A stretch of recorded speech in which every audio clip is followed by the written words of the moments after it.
One of the other awards that is part of the Safe in Sound program is an Innovation Award. This year, we have one Innovation Award that is being presented to the HearTomorrow at Columbia College in Chicago. Benjamin Kanters, founder of HearTomorrow, is an associate professor at Columbia College, Chicago. In 2008, the course he developed became the foundation for the Hearing Conservation Workshop, which is designed to teach hearing awareness and conservation to students and professionals in the audio, music, and hearing science industries. Benjamin Kanters is being recognized for his development and widespread dissemination of the 2-hour seminar, which has been delivered at 37 colleges and universities, 23 professional conferences, and as an online webinar. His passion for hearing loss prevention is tangible and positively promotes the need to educate the music and audio engineering community and those who provide hearing health care to them. So it's a pleasure for me now to call Benjamin Kanters to receive a Safe in Sound Award for Innovation and to give us a presentation on his accomplishments.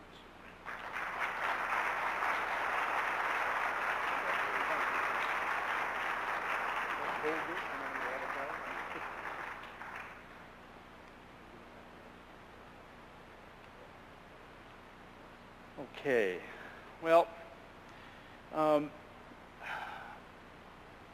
going to get emotional here. So I'm going to let it go because I feel like I'm a part of a huge family and have received nothing but encouragement and support and help from everybody here in NHCA. The thing about this is, this is different from what I was prepared to present. This looks like the long one.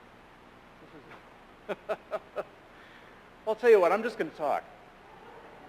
And as some of you know, this is not a hard thing for me. In 2007, I realized a couple of really important things happened.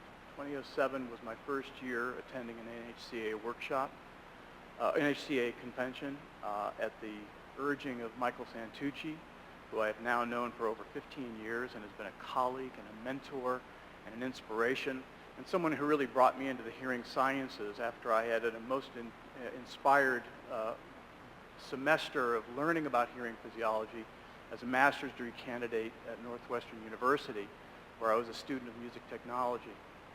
And later on in 2007, I was, where I had already become a member of a technical committee of the Audio Engineering Society called Hearing and Hearing Loss Prevention, where Michael was already a member, also Brian Flieger, and another good friend of ours, Bob Schuline, a former engineer from Shure. And we were sitting around and Bob goes, well, you know, it's kind of traditional for technical committees to do presentations in the form of tutorials to the rest of the Audio Engineering Society. And we think it's about time for us to do this. And so we're sitting around and talking. And, well, what should this be? Well, how about something that involves presenting physiology, disorders, and conservation in a lecture format? Well, who can do that? Me. And I pointed out that I'd developed this course, a semester-long course, in just these topics. And Bob goes, well, could you turn it into a 2-hour seminar? And I said, well, I guess so. And in the next heartbeat, I realized this is what I should be doing. And by the spring of 2008, I had developed and launched a website, developed my tutorial, and engaged 2 institutions, Southern Illinois University and New York University, both with colleagues, to give me my first shot at doing this workshop. And as they pointed out, since then I've done over 60 in many different institutions, not only colleges and universities, but professional organizations. And most recently, thanks to the urgings of Brian Flieger to try my hand at actually delivering this to the hearing sciences industries, and it's turned into a huge part of what the Hearing Conservation Workshop has become. And so, you know, all this stems from my background, my 40 years as a live sound reinforcement engineer, a producer of concerts in the 70s, Moving into the 80s, I got involved in studio recording, and I was a recording engineer into the 80s and 90s. At the same time, I was developing my interest and passion for teaching, eventually securing a full-time position at Columbia College. And while I still only had a bachelor's degree at that point, I decided to go back to college in 1998.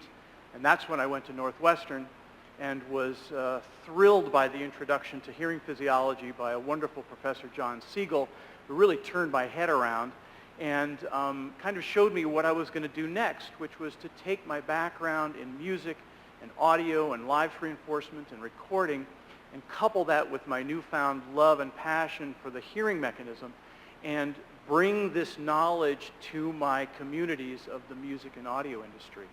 And so the original hearing conservation workshop was specifically designed to teach audio, to teach hearing, to teach the physiology, to teach disorders, and teach conservation to music and audio people, but in their own language, because that's where I came from. And so I had developed this sort of audio approach to understanding hearing, which was really the basis of why I got excited and involved in it in the first place. And then, of course, later on found that in spite of, Brian asked me, well, would you like to do this thing for audiology online? And he says, and I said, well, Brian, what the heck am I going to tell audiologists that they don't already know? And he said, well, I think you give it a little different spin. And, well, long story short, it was incredibly successful, and it showed me a whole new audience that I could approach and actually bring another way of thinking about hearing to people who were already hearing professionals. And so it grew, and to this day I have an incredible array of new audiences and new colleagues in all of these industries, and I thank everybody for every opportunity I've ever been given. So where it's all going now, and where I hope to take it in the future, is actually begun already. I'm now starting to get published. I wrote an article that was the cover article in Audiology Today in November and December, where I really outlined my whole approach to bringing these three communities together. My mantra here is that audio, music, and hearing all speak the same language, just different dialects. And it's my job, sort of my chosen job, is to bring them together and try to articulate to each of them the other's perspective. I'm also working on a video project.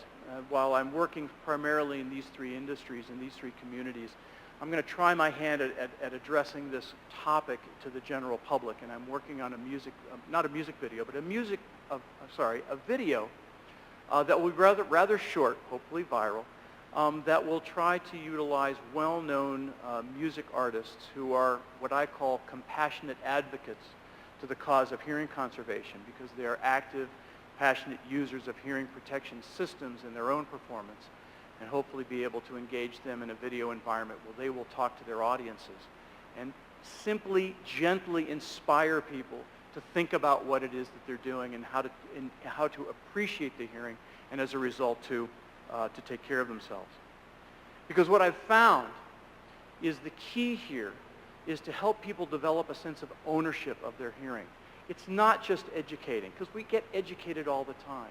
But if we can do it in a little more gentle fashion, where we get them tweaked to realize these are important, and they're important to me, and once you get to that point, they want to take care of themselves.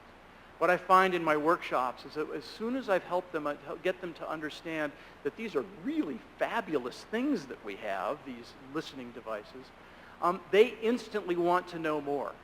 And the next two parts of the presentation, where I talk about loss and conservation, they're eagerly interested to learn more about this stuff. And they're asking me questions. Well, is this dangerous, or is this dangerous, or what do I do in this instance? And in essence, my job is already done, and I've got my converts.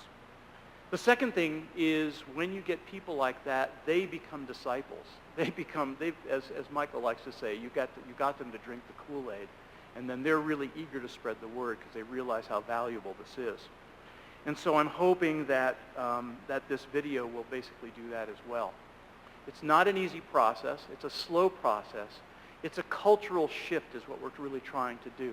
Because I think all of us know how difficult it is to articulate these thoughts to our patients and to the users of the potential users of hearing protection technologies. Because ultimately, they gotta wanna do it. You can't just show them. It's got to come, you got to get them to be motivated from within themselves. And then I'll just never forget, I can't remember what the presentation was, in dealing with good fit of hearing protection devices, that once they finally hear what good fit sounds like, you got them. They know what to do. They know what to look for. So when they insert the protection device again, they're going to take care of themselves and make sure they put it in properly. That's a perfect example of developing ownership in the user. So where I hope to go with this, what I hope this award will give me, is a little more credibility in that larger venue. I'm hoping to be able to develop to get into a fundraising stance that will help supplant and augment the cost of my touring to make it easier for me to appear in different institutions around the country, and for that matter, around the world. And I'm hoping to add to the funding that I've already developed to actually see this video project to fruition. And so that's what I'm hoping will happen as a result of this award. I really need to thank lots of people, because this is really where my life has gone, and it's really been fun and tremendously rewarding to have such incredible colleagues. Absolutely, Michael Santucci. I would not be here if it weren't for him. And Brian Fliger, I would never have felt in a position to approach the hearing industry if it weren't for Brian's urgings. Thais, Deanna, the entire Safe and Sound committee, Laurie Wells, Elliot Berger, Colleen Laprelle, Jennifer Tufts, Teresa Schultz, Bob Gent, Renee Bassett, all the folks at Howard Light have been incredibly supportive, and they give me all the earplugs I want to give out at my seminars, and it's wonderful to carry swag.